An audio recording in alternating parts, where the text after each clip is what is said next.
After serving 10 years for a crime she never committed, a former prodigy with a flawless photographic memory was finally set free.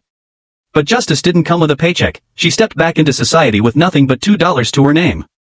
Desperate for immediate cash, she used her last $2 to buy 4 lollipops. Keeping one, she traded the others to some local kids for their notebooks and a student ID. Armed with nothing but plastic candy and a school ID card, she marched into a high-end luxury boutique posing as an undercover detective.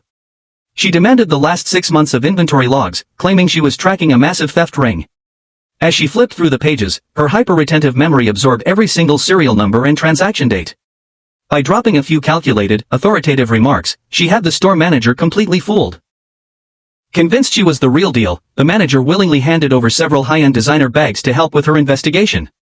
She repeated this genius scam at jewelry stores, clothing boutiques, and luxury shoe shops, eventually walking away with a massive suitcase overflowing with elite fashion gear. But high-end clothes weren't going to get her the millions she needed. She ducked into a public restroom and emerged completely transformed, draped from head to toe in the stolen luxury gear. Looking like royalty, she strutted into the city's most exclusive casino. Her high profile look perfectly matched media reports of a wealthy, elite gambler, turning heads the moment she walked in. Seeing her confidence, a couple of high rollers offered her a stack of chips, hoping to team up and take down the house. That was their first mistake. Using her insane mental math skills, she spent the next hour tracking the deck and calculating card probabilities. Within 60 minutes, her mountain of chips was blocking the view. Realizing she was about to bankrupt the casino, the venue security team stepped in. Desperate to get her off the floor, management paid her out at 3 times the value of her chips in cold cash, practically begging her never to return.